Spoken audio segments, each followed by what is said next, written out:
Maura is known globally for her groundbreaking work on technology-assisted review, a process that revolutionized how courts and lawyers handle digital evidence. A professor at the University of Waterloo, who was named Gordon Cormack, he was one of the top spam gurus in the world. And the light bulb went off for me. Spam, not spam. Relevant evidence, not relevant evidence. Same problem. Millions and millions and millions of dollars, and taking many, many, many months. Sometimes it would take a year or two to complete this process. And then we come in with the technology that slashes the cost by more than 50% and 50 times more efficient. And people hated us. I thought they're going to throw me a ticker tape parade. And everybody's going to love me because look what I found.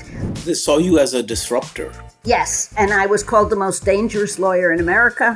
What fairness means, it's very hard to know how to build an algorithm, and you can't build an algorithm that is fair under multiple definitions of fairness. That, for example, the algorithms that give out organs, give people of color, you have to be much, much sicker to get an organ transplant than if you're white. So that's when I decided that I was going to step out of my career in psychology, and people thought I was kind of out of my mind because I was at a very senior place overseeing 2,000 patients and a couple of hundred doctors and social workers and psychologists. And I decided I would go back to law school full-time and live in a dormitory. Today we are joined by Dr. Maura R. Grossman. Maura is a pioneer at the crossroads of law, technology, and ethics. Maura is a research professor at the University of Waterloo and an affiliate faculty member at the Wachtell Institute of Artificial Intelligence. She also runs her consulting firm, Maura Grossman Law, specializing in e-discovery and legal innovation. Maura is known globally for her groundbreaking work on technology-assisted review, a process that revolutionized how courts and lawyers handle digital evidence. Maura has also helped shape the legal system's response to the rise of big data and AI. She's been recognized as an ABA legal rebel, a mentor to countless professionals, and a trusted voice guiding how we navigate AI's growing role in justice and governance. Maura, welcome to the Inference Show. Thank you. I'll just add, I'm also a adjunct professor at Osgood Hall Law School, so nobody gets bent out of shape that I didn't mention that. Awesome, Maura. I think we could talk for hours just on what you've achieved and what you have done. You have such an awesome and interesting background. We are so happy to have you on the Inference Show, Maura. It's my pleasure. Maura, your career bridges law, technology, ethics. When you reflect on your journey, what thread connects all of these worlds for you? So, I started out in health and mental health, and then went to law school, then became a technologist and an ethicist. And I think when I look back, the thread is complex problem solving. I like solving problems that are incredibly complex. When I started in psychology, it was more passive, listening to people and helping them figure out how to solve their issues and concerns. And I realized that wasn't a great fit with my personality. I was more active. It was easier for me to say, okay, I got it. You got to go do this and this and this.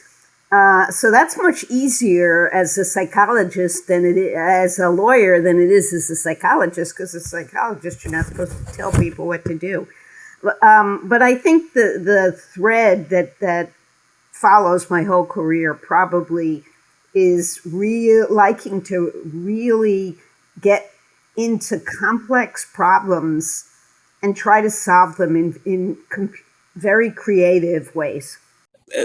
Maura, let's delve a little bit deeper and back into the early days. Where did you grow up? I started in Long Island, New York, until I was 8 years old, and then we moved to Manhattan. And I lived in Manhattan most of my life. I moved to Canada in 2016, I had met a computer science professor at the University of Waterloo, where I now work. And we fell in love, and I moved to Canada to marry him and to live here. And maybe with all that's going on in the world, that was a very good decision. Maybe I didn't realize that at the time, but I think in retrospect, it's been a very happy place to be. Awesome, Maura. And tell us a little bit more about your parents and your family. I come from a really interesting background. My mother was a Holocaust survivor from East Germany, and she came to the United States when she was 8 years old. My father, although he was born here, is also of Eastern European background. I think to both of them, education and success were very, very important, and something they instilled in both of their children. So by the age of 25, both of us had PhDs. My brother is an international economist and was the head of the economics department at Princeton. And I started out as a clinical psychologist and then became a lawyer. And so I had to sort of beat my brother by getting 2 doctorates instead of 1, because he was always the genius in the family. He's a very, very well-known international economist, has won all kinds of awards and things like that. But education, learning, lifelong learning, all very, very important parts of our growing up. My mother was a psychologist and a professor, and my father was in insurance and consulting. I found my mother's work interesting. I did not find my father's work interesting. And so I initially, at least, followed her footsteps. Sure. So growing up, you were attracted to your mother's work, but academically, what were your interests in like middle school, high school, or did you want to be a psychologist right away, seeing your mother? I was very studious and hardworking. I think the truth is, I think my brother probably had more brain power. I mean, he was a genius, and he did Yale, I think, in 3 years, and he got his PhD in 3 years, something like that. I mean, he was really, really smart. I was the really hard worker. Not that I was stupid, but I really worked hard. I was not good at math, or at least I convinced myself I was not good at math. And so I avoided math like the plague. I had a very creative side. I really enjoyed art and dancing and fine arts. But that, for my parents, that was not going to be a profession. That could be a hobby, but we were going to have doctorates. And so I wasn't exposed to law at a young age. Had I been, maybe I would have gone into law directly. So I was exposed to medicine. I was exposed to psychology. I was always wondering, Holocaust survivors never talk much. Most of them don't talk much about their background, obviously, because it's so painful. And I saw my mother's pain, but she didn't talk about it, and I didn't understand certain things about her. So I think some of my interest in psychology was an interest in understanding her better, her experiences better, the ways she was damaged or broken by her experiences. And I think I wanted to understand that better, and I wanted to fix that. So I became a fixer, a problem solver, a person who would fix things. And psychology seemed like a good way to go about doing that. So that, I really didn't know what I wanted to be. I knew it couldn't be art, even though I had talent, because that wasn't going to cut it in my family. I didn't really know anybody who'd been a lawyer. And I didn't think medical school really interested me. I'm a little squeamish with needles and blood and stuff like that. So I really didn't know what I was going to be when I grew up.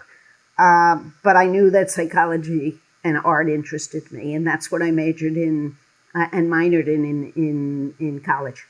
Awesome. How were the days at Brown?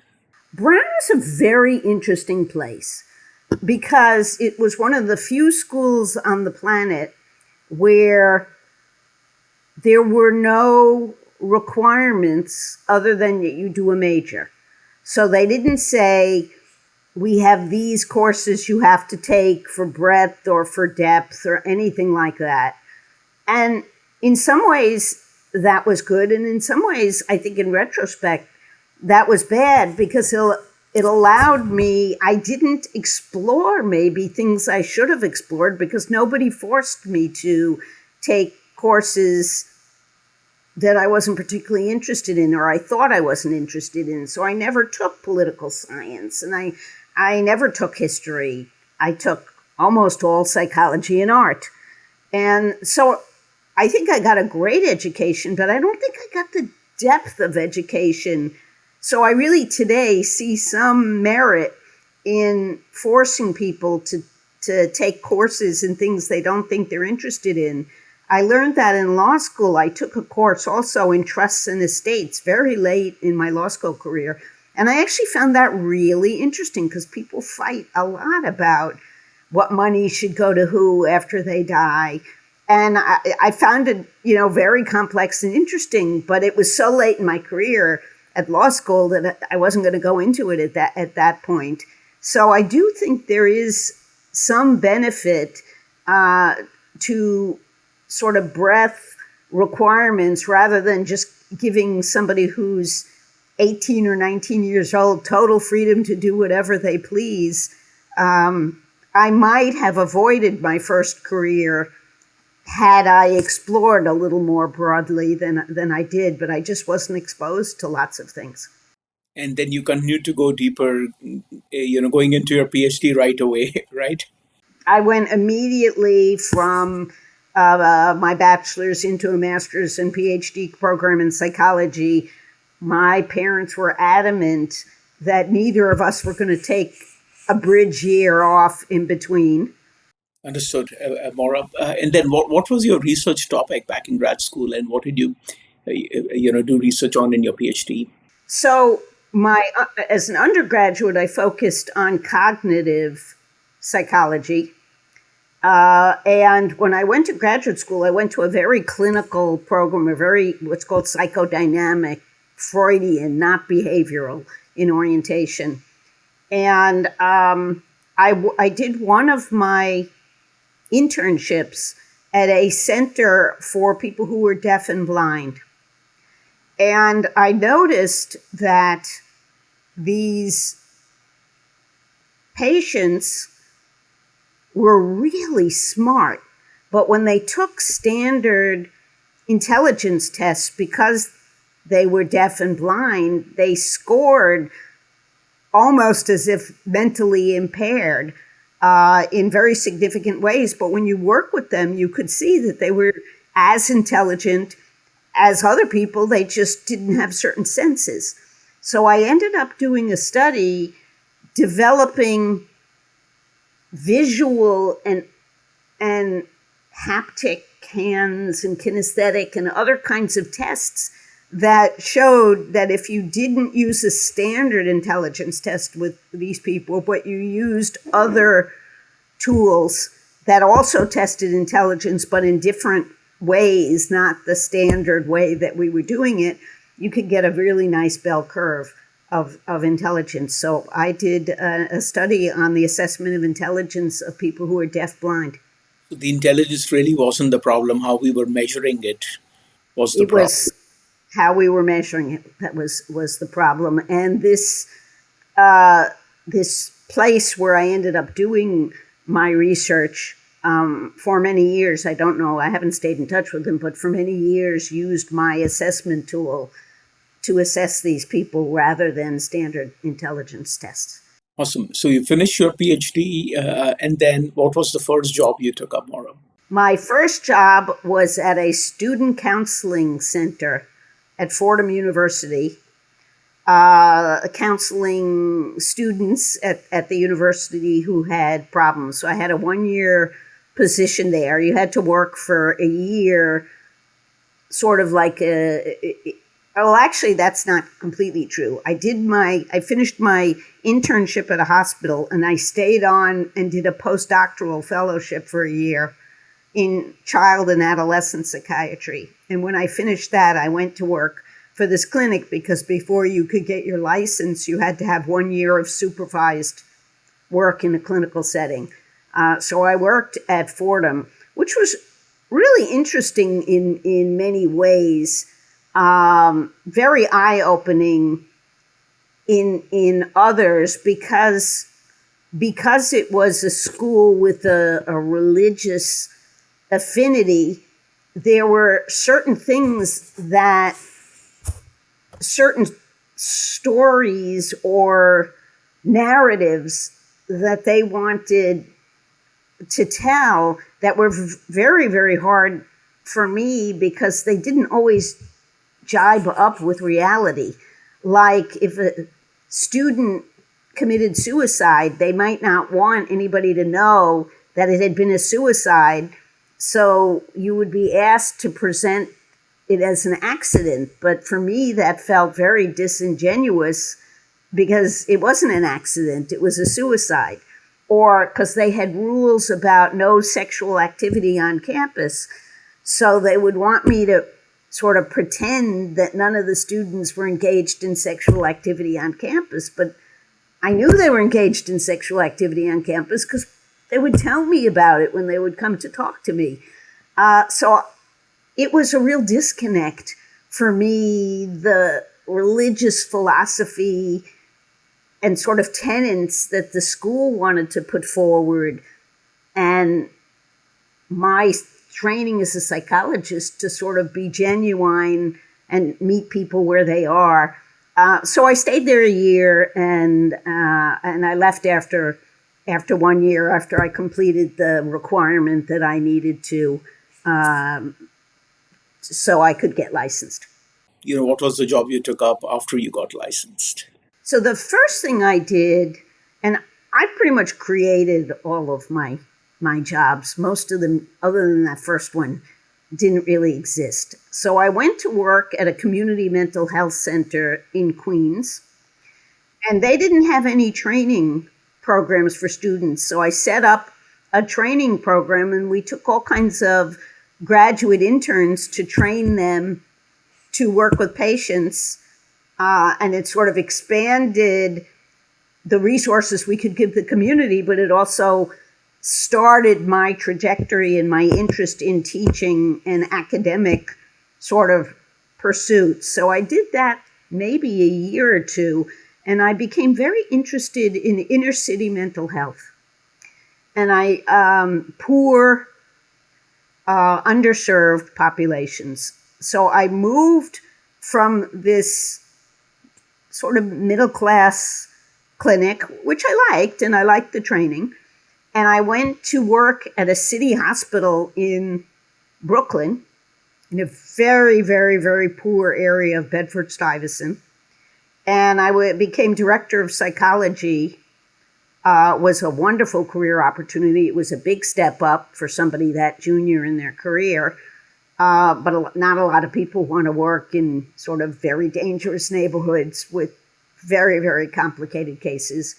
And so I was the director of psychology at this hospital, and I did that for a number of years, introduced some new programs. For example, getting in family members of people who were very, very sick with schizophrenia and other really severe mental illness, and working with the family members. I brought in a training program, set up a new training program at the hospital, which hadn't had that kind of training program either. After a number of years, I moved from there to the South Bronx, which is probably the only other poorer place in the United States than where I was working. And I ran 12 mental health clinics in the South Bronx. And I also had my own small private practice. And working at this as an administrator, handling 12 mental health clinics in the South Bronx, is when I started to realize that the things I really enjoyed doing were less the direct clinical work and more administrative tasks, hiring, firing, labor activities. And that's sort of when the light went off that, maybe I was cut out to be a lawyer and not a clinician, I think it was also at the same time when managed care came into the U.S. health system. So up to that point, patients would go, and if they had insurance, the insurance would pay for their treatment. But now all of a sudden, the insurance was cut back, and so you would get a diagnosis, say depression, and the insurance would say, okay, you get five appointments for depression. You get 12 appointments for drug addiction. You get 7 appointments, for trauma, whatever. And I'm working with people who have no money, often have drug and alcohol problems, often have family violence. Many had much more severe mental illness, schizophrenia, bipolar, really severe diseases. And this managed care system does not work. When somebody's got that complex a constellation of problems, you can't say to them, you get 5 visits. Because what they do is they go jump in front of a train. So I started to have patients who were committing suicide and doing very harmful things. And I decided I don't think I can continue to work in this system for the rest of my career. And I was curious, given the administrative things that I liked. When I talked to lawyers, they said, well, that's sort of what we do all day long. Maybe you'd want to be a lawyer, and maybe you'd want to be a healthcare lawyer, or something like that. So that's when I decided that I was going to step out of my career in psychology, and people thought I was kind of out of my mind because I was at a very senior place overseeing 2,000 patients and a couple of hundred doctors and social workers and psychologists. And I decided I would go back to law school full-time and live in a dormitory. What made you so successful being a psychologist and an administrator, Maura? One of the things that made me successful is probably the same thing that made me unsuccessful. I didn't have a lot of patience. And for various reasons that had to do a lot with my childhood, because my mother was very, very moody.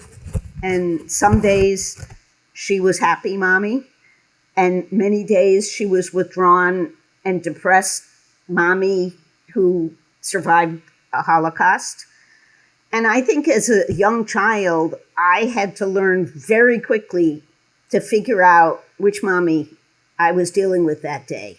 Was I dealing with outgoing, happy mommy who could tolerate me and my foibles and being a young child? Or was I dealing with depressed, sad, limited mommy who really couldn't tolerate?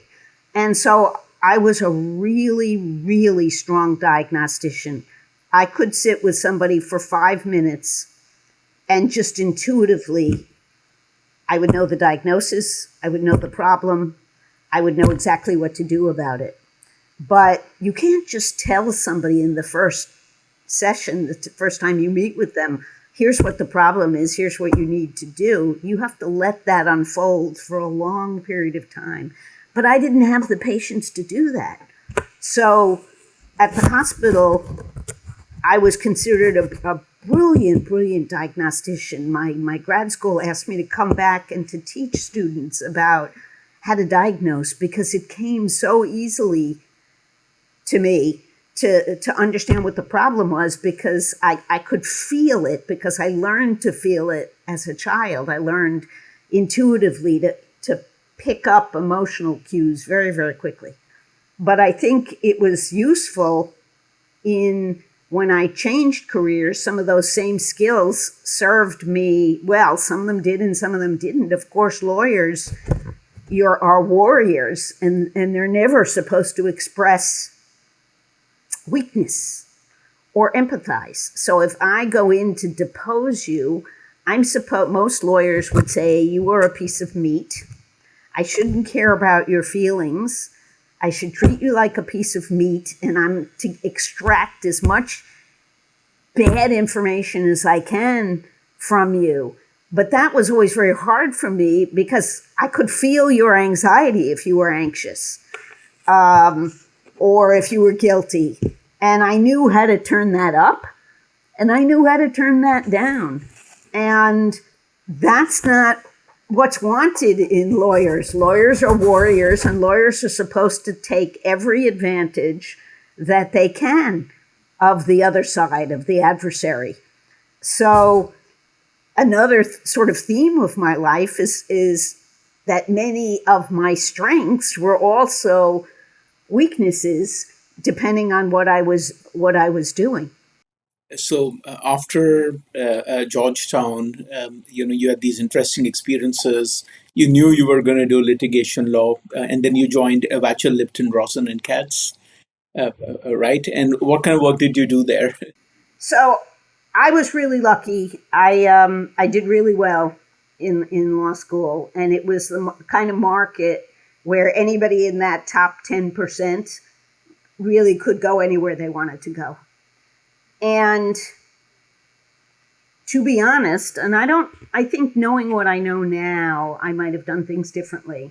But Wachtell at the time, and in many respects still is, it was the most elite, prestigious, high-paying law firm on the planet. And I figured you can always go down from there, so you might as well start at the top because you can always move wherever you want from there. I think in retrospect, most of their litigation was super uber corporate stuff, a bank and a business, all financial stuff. And I think after many years, all I felt is I was moving money back and forth from one hand to the other. It didn't feel as meaningful as I would have liked. There was a firm in Washington, D.C. called Williams & Connolly that handled white-collar criminal matters, political matters.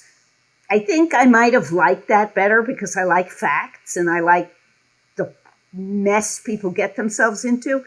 And I liked less dealing with financial swaps and the 2008 meltdown in the market and stuff like that. But I ended up at this very, very uber corporate firm, partially because lots of people said to me, "Oh, you're never going to be able to do this as a psychologist, as a former psychologist. You will never make it in this corporate environment." And I was going to prove everybody wrong. So I proved everybody wrong. And I went to the most corporate environment pretty much there was. Wachtell it's an emergency room of law firms. It handles the most time-sensitive, high-profile stuff. So I worked on the World Trade litigation after the plane crashes into the two towers. Was that one insurance incident, or was that two separate insurance incidents? I worked on Martha Stewart's criminal case. I mean, I worked on really, really high-profile matters, and that was kind of fun to read about what you're working about in the newspaper. But I think, again, in retrospect, maybe I would have liked another kind of law, but I was too young and I was too interested in prestige and money and not closing doors and things like that. So I would, if I was talking to my younger self, I would try to urge them to really consider day to day and what you're doing day to day and how important that is, as opposed to these other things, because they don't sustain you day to day. Understood, Maura. Maura, In around the year 2010, you wrote a paper, a fairly influential paper around technology assisted review. How did that happen? Well, that's another fun story. So in about 2006, it became fairly obvious to me that I probably was not going to make equity partner at my firm. But if I wanted to stay there, I had to have a specialty area. I had to work on something that nobody else was working on. And ethics was one thing that occurred to me, but my mentor at the time said, you don't want to become the firm's ethics person because you're always telling people no, they can't do something they want to do. And you don't have enough white hair, and it's just not going to work. And he said to me, I think technology is going to become a really big deal. And I think because of your scientific background, because the PhD and the research and all of that, I bet you'd be pretty good in technical stuff. So why don't you go to a conference and see whether this interests you at all? So I went to something called the Sedona Conference, which was a think tank in electronic discovery, which is digital evidence in litigation. And I loved it. I thought it was so interesting.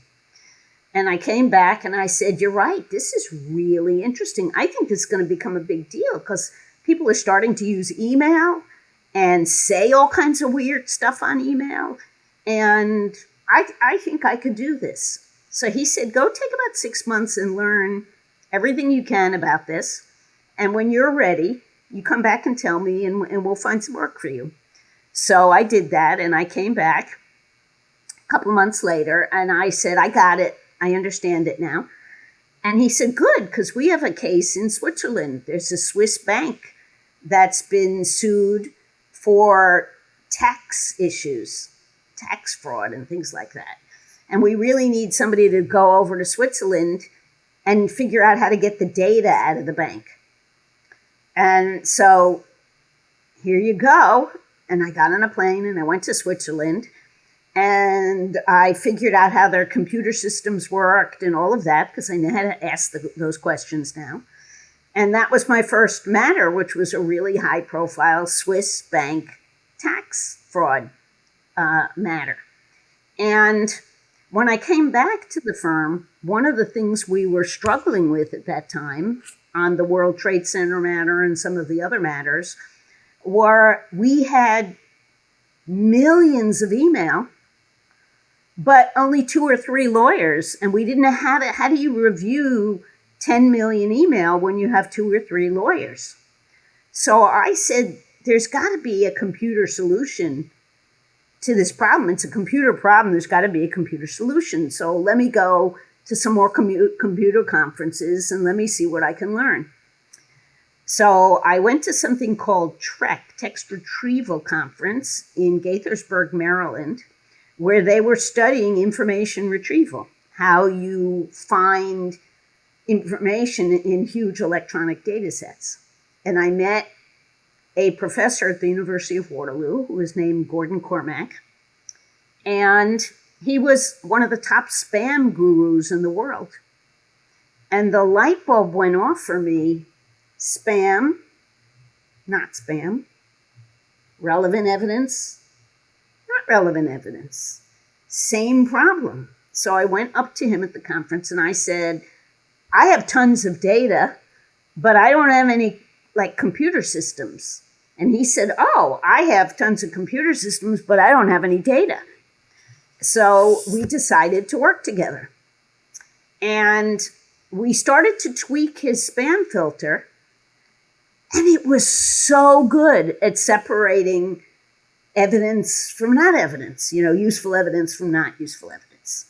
And I said, oh, I got to show this to the world. I have to convince the world they have to do this. This is a no-brainer. But there was no science. There was no experiments. There was nobody who had ever done anything to prove this.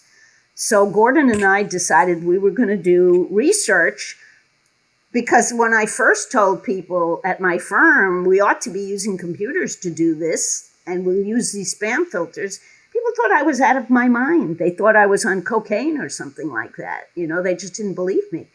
So we set out to do a study. And we did a very large scale study with the government. And we ended up showing that these technologies, which are now called machine learning, could find evidence better, faster, more efficiently than if you gave lawyers the same data set and said, go find the evidence.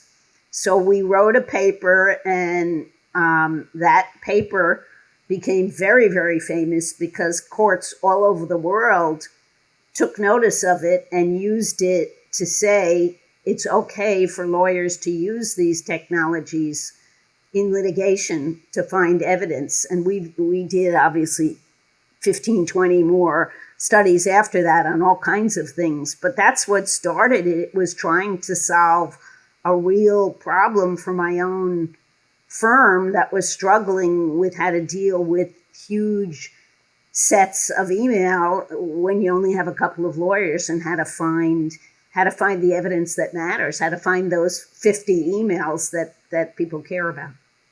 How was it done before technology assisted review? So literally people will read all those emails? Or else, and what you would do is you would hire people. So I might go to India and hire contract attorneys in India who were much cheaper to read documents, things like that. The other thing people used was keywords, like when you go onto Google and you put in a couple of keywords, so people would guess at what they thought the keywords would be that would find the documents. So, and then they would take the keyword document, the ones that hit on the keywords, and they would manually review. And that was costing millions and millions and millions of dollars and taking many, many, many months. Sometimes it would take a year or two to complete this process. And then we come in with a technology that slashes the cost by more than 50% and 50 times more efficient. And people hated us. I thought they're going to throw me a ticker tape parade and everybody's going to love me because look what I found. But that's not what happened. People thought I was very, very dangerous and crazy, because here I was. The firms were making so much money doing this. And now I found a way that cut all this money that was being made. So it was very, very hard to convince people that this was really a good idea, because it was against everybody's economic interest. They saw you as a disruptor. Yes. I was called the most dangerous lawyer in America. In the positive light, I got this 2016, I was named a legal rebel, but I was seen as a very, very controversial figure. I think I still am to this day. But yes, initially it was very, very hard. And I was very naive, and I was very surprised, because I thought everybody was it was just rational. It made sense. I couldn't understand, why wouldn't you do this if this is going to save your client all this money and it's going to save all this time. Maura, who called you the most dangerous lawyer in America? Oh, another lawyer on the defense side, but we'll keep his name quiet. But I consider that a compliment. Now.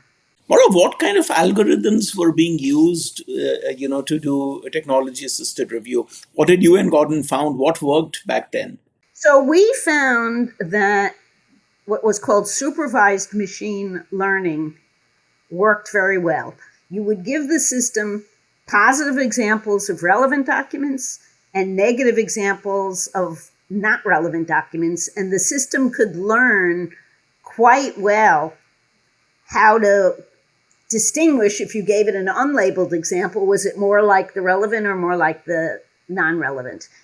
It was really hard to convince lawyers that computers could do this, but supervised machine learning was very, very effective, and all of the research we showed was very, very clear that this was a pure classification task for which these kinds of algorithms were very, very well suited. Now, I'm not as convinced today that the generative AI algorithms are suited for this task at all, but lots of people are using them today. I still think that the TAR is a much better way to do this. Awesome, Maura.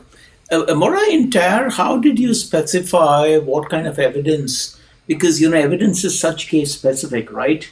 How did you specify, and how did you train the algorithms? How did it work? If you can delve a little bit more into the details of how it was implemented. Sure. So Gordon Cormack and I invented something that was called continuous active learning, or CAL. Earlier, TAR 1.0, what people would do was they'd create a set of training documents, cats, dogs, or relevant documents, not relevant documents, a couple of thousand, and then they would train the system. And there were lots of documents that still couldn't classify, that sort of fell in that gray area.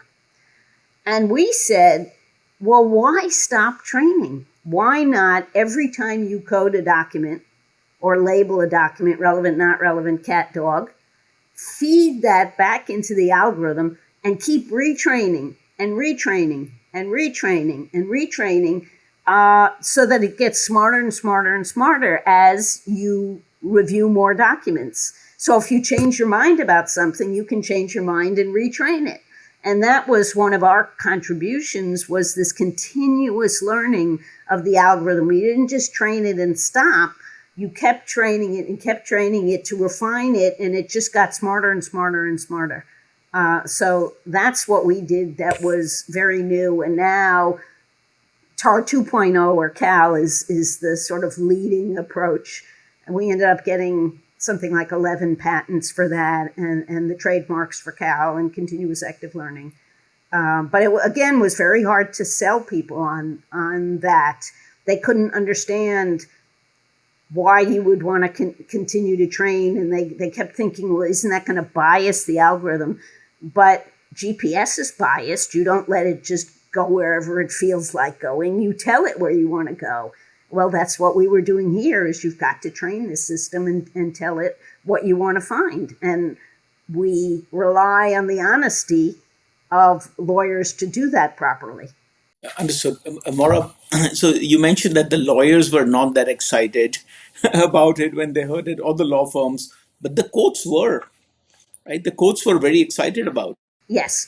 And that's what a case by Judge Andrew Peck, I think it was in 2012, took judicial notice of our study and declared that it was perfectly reasonable to use these tools. Before that, nobody wanted to be the first guinea pig. Everybody was afraid.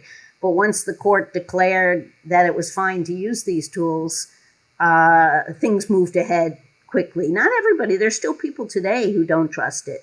But the courts were receptive. The clients claimed to be receptive, but it was a mixed bag for them, because usually if you're a defendant, you would prefer to find less rather than more, because the more you find, the worse it is, because often the evidence is very bad for you. So they had sort of mixed motivations. On the one hand, they wanted a cheaper, more efficient method. On the other hand, it was better at finding stuff, and maybe they didn't want to find the stuff so badly. So the clients had mixed motivations. The courts loved it. The bar, the lawyers, some liked it, some didn't, depending on how much money they were making from it. So in the year 2016, you became a professor, but very interestingly, of computer science. Yes. With an appointment in public health. Yes. So the public health appointment came much later, maybe 18 or 19. So I started in computer science. At first, they sort of hired me as a spousal hire. We'll just hire your wife and we'll figure out something to do with her. She seems sort of cute and smart and, who knows. And I immediately said, you're teaching all these computer scientists. You teach them how to build things. You teach them how to optimize to make them work faster and more efficiently and save money. But you never teach them about the implications of what they're doing, the legal implications, the social implications, the moral implications. Somebody needs to offer some courses that help these students understand that these algorithms are biased, or that just because you can doesn't mean you should. And so I started to offer courses. I offered in 2016 the first course that I'm aware of in North America, where I had law students and computer science students in the same class. I had 15 of each. And we started to grapple with these issues together. So the law students learned about technology because they didn't know anything about tech. And the computer science students started to learn, for example, that you could be forced to put your thumb on a phone to open it. You couldn't be forced to testify what your password was, because that's testimonial and you're not allowed to be forced to testify against yourself. But forcing your thumb on the phone is not testimony. And they didn't understand that maybe the thumbprint is not a brilliant idea for opening your phone if you cross the border a lot, or if you're an immigrant or a spy or whatever. And so I started teaching these kinds of courses, and they were very popular, both at the law school and computer science. And who knew, but that became a very, very hot area today. What's called responsible AI, or ethics and artificial intelligence. But I was doing it in 2016 when it wasn't popular at all. And I've continued to do that after the George Floyd incident. I felt I needed to do more. As a successful white woman, I needed to do more to help with discrimination. I wasn't doing enough. You could be an advocate and talk all you want, but action is what matters. So I started to teach courses entirely devoted to discrimination and surveillance, privacy violations. So for 3 or 4 years, I offered a course solely in that area, both at the law school and also at Waterloo, and trained a whole generation or two of people to explore those kinds of problems and issues, because I thought they were really important. Maura, very interesting. And, the ethics conversation or the bias conversation is definitely become mainstream with AI, right? But back in 2016, what kind of problems did you see with computing systems? Well, the first thing I saw was when I read about these tools that do risk assessment of criminals. And the more you read, you start to see that people of color get labeled high risk far more than white people. And I started to study this and read about it, and it really bothered me, because when you looked at the algorithm, it was taking into account all these proxy variables. It never asked race, but it asked all kinds of questions that were correlated with race, like zip code for address, or do you have family members who are ever in prison? Do your friends take drugs? Things like that. And when I would talk with my students about issues like this, they would say, my computer science students would say, this isn't my problem. I get the data I get. That's what they give me, the data to work with. I don't need to worry about this. And I would say, you do need to worry about this, because you may be the only one who's in a position to worry about it, because you're the only one who sees the data and knows what the problem is with the data.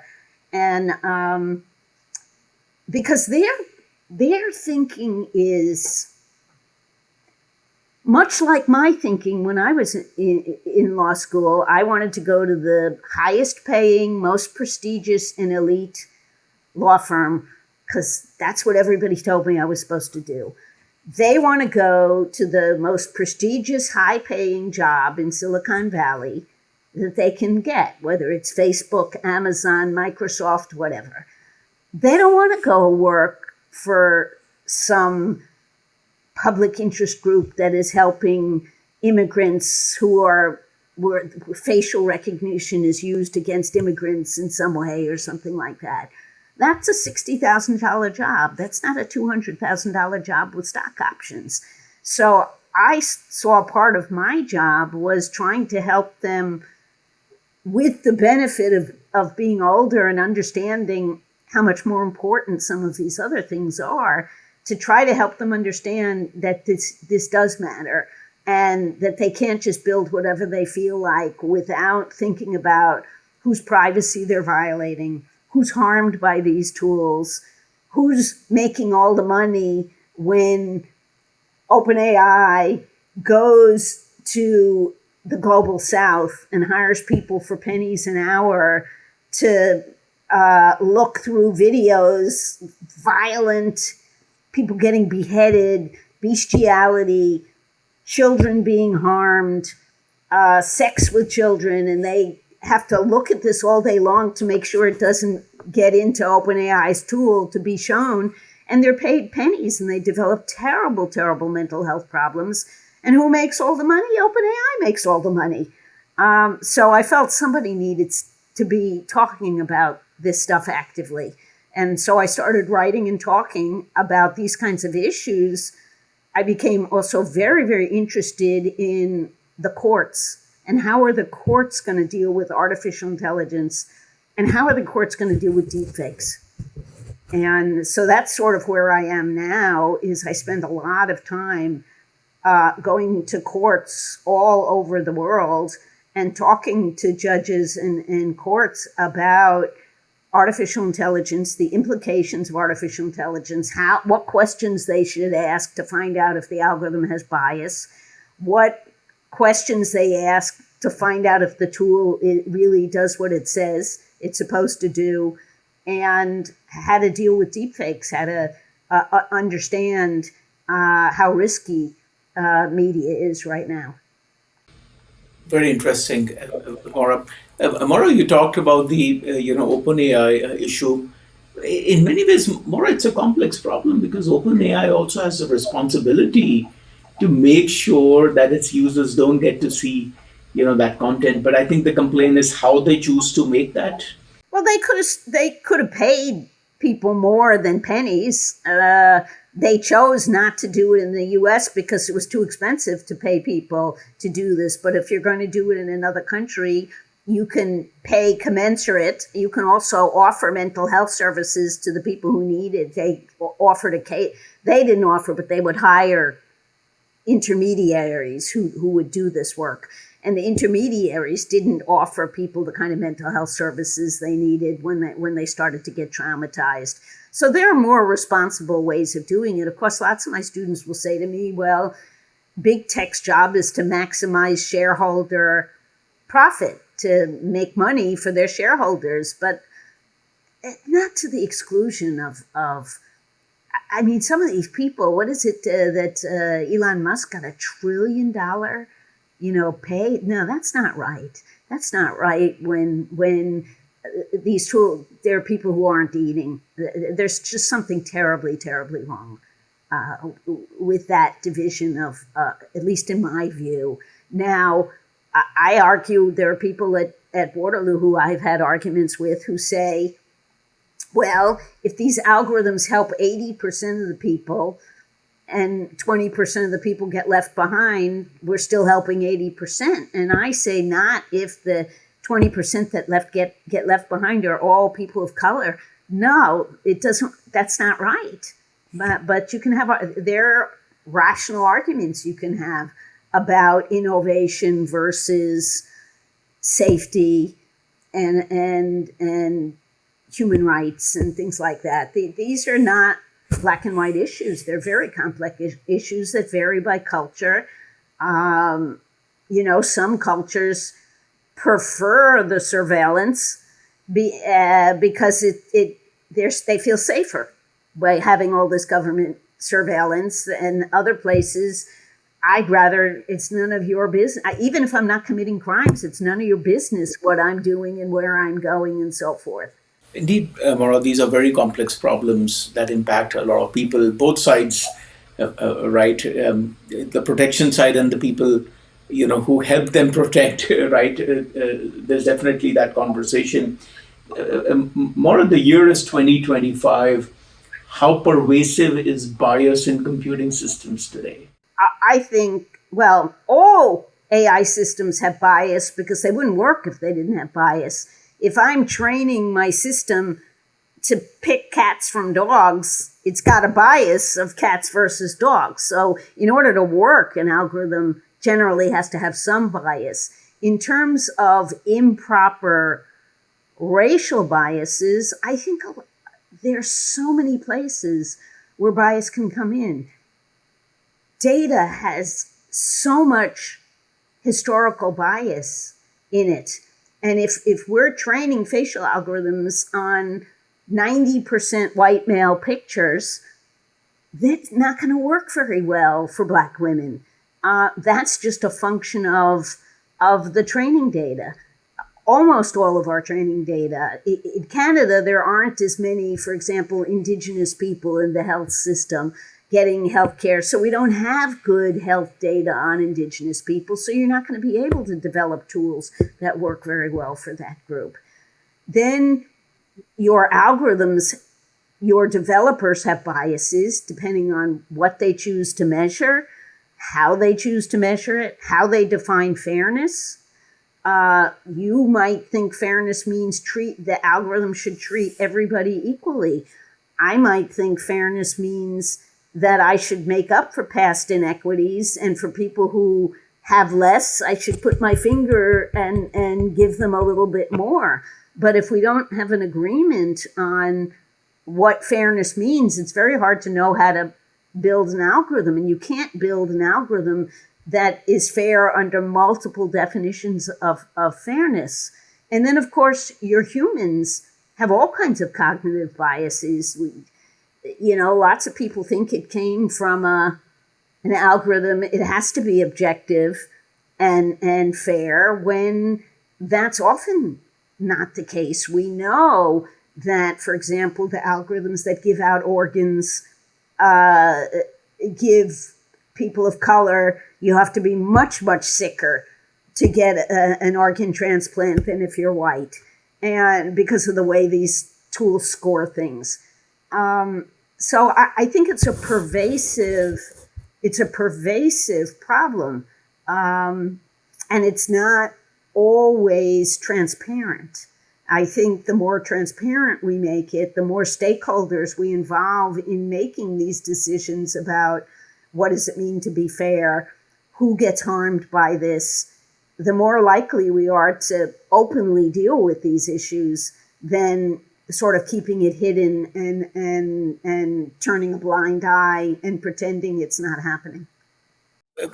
Maura, what is your take on governance? How should AI be governed?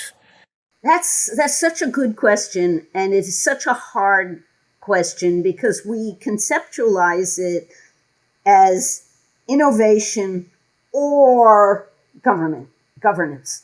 We don't see both as possible. So you've got the US sort of rejecting almost all governance, which is a disaster waiting to happen because people are going to get harmed. And then you have the EU that at least initially tried to impose strict governance proposals based on risk, the level of risk an algorithm opposed. And they don't have anywhere near the number of AI companies that are successful as places that have less regulation like the US. So people have started to say you can have one or the other and not both. I think you can have both. I think it has to be very thoughtful. And I do think you start with the problems that we already see today. But I worry about building artificial general intelligence that will be smarter than any human. And we're already seeing that these tools learn how to be deceptive. They learn how to shut themselves down so that you can't turn them off. They learn how to lie and misrepresent. They copy themselves to other servers. So they're starting to show self-preservation and other kinds of instincts. And in my book, you don't just kind of sit back and let that happen. And yet we see this run for all these agentic systems when I don't want to give my credit card to an algorithm. I don't trust that it's going to know how to spend it properly or consistent with my values and things like that. So I do think we need regulation. I'm probably closer to the EU approach of looking at the risk level of tools and putting in proper controls, whether it's registration of systems, things like that. I don't understand why we haven't put in place. We have an FDA for medicine. Why don't we have an FDA for algorithms that tests algorithms, that decides which ones are safe to use? It decides which ones have less bias, and let an independent organization do some of this work. We haven't gone in that direction. I'm not sure why, because the idea's been out. I read papers on this in 2016, but part of it is you have to get people who have the expertise, who are willing to work there. And right now, you don't have that. They all want to go to Silicon Valley and make 7 or 8 figures. Even the professors are leaving academia because they can go make tons more money at a startup. Understood. Maura, what is the right approach, in building AI, while keeping the ethics conversation, and staying relevant? How should the AI companies be approaching this? Because there's a cost problem, there's a compute problem, there is a problem of getting the right answers and good answers. What role and what would you say to the AI companies that are building these models today? What is the right strategy for it? Well, I think in the United States, diversity has become a dirty word, but I think having diverse teams, we know the research shows that diverse teams build better tools and are more successful because they tend to anticipate more things. So I think diversifying our developer teams is very important. I think having focus groups of very diverse users who are going to use the tools. If you don't have anybody who has a handicap or a disability trying out your tool, you don't realize that if you're blind, you can't use it very well. Or so I think we're very short-sighted in not pushing greater diversity, more stakeholder involvement of people who are actually going to use these tools, talking to them, having them try it out, and so forth. I think you got to have people talking about these issues. It can't only be move fast, break things. I just think that's the wrong approach at this point. We could move. I understand the sort of arms race that we have to be first. If we're not first, all is lost. But I think that's a mistake. I think slowing it down a little bit, thinking about consequences, unintended consequences, a little bit more than we've been doing would be a really good idea. Thank you, Maura, for sharing. Maura, putting your psychologist, hat back on in the age of AI, what worries you? I mean, I remember you telling us about your mom, where she survived the Holocaust at 80 years old, right? And you saw that lifelong impact. Are young people at that kind of risk with AI today? Very much so. And I see a couple of areas that really concern me. One is the ease with which the students outsource their thinking. So I try to outlaw in my ethics classes, I try to say don't use ChatGPT and these kinds of tools because you can't outsource your ethics thinking. This is something that comes from within you, what's right or wrong. And no matter how much you tell them don't use it for essays and stuff like that, they still do. And I worry we are building a generation or two of people who won't be able to write, to solve complex problems, who will think all they have to do is ask LLM and they can get their answer. So that's one thing that worries me a lot. And I have seen de-skilling of my students. There's no doubt in my mind that they can't write as well as they used to, and they're not as good problem solvers. I also worry about the kids and adults who are developing relationships with these tools that are completely non-realistic. So you've had multiple suicides where kids have gotten involved with chatbots that they thought really cared about them,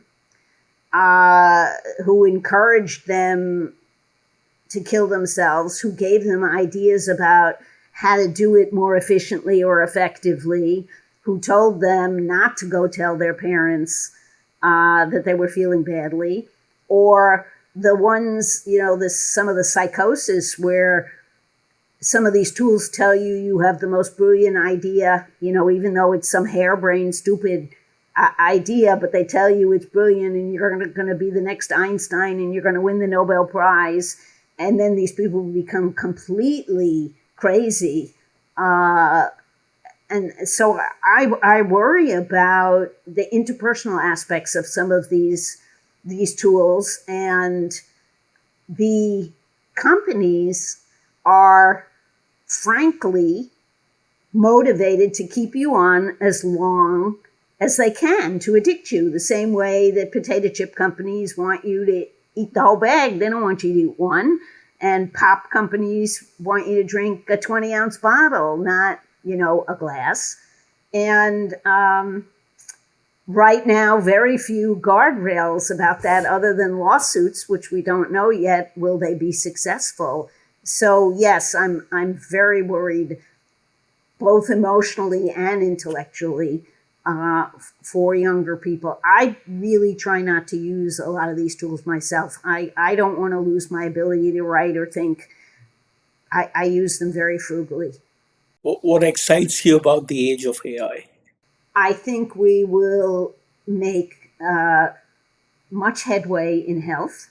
I think the opportunities for developing new drugs, for predicting treatments, for being able to tell you years before you develop something that if you continue to eat potato chips or whatever, well, maybe we know that already. If you continue to eat potato chips, that's not going to be a good thing. But to be able to tell you years in advance that this may happen to you if you don't, take certain steps, I think will be very useful.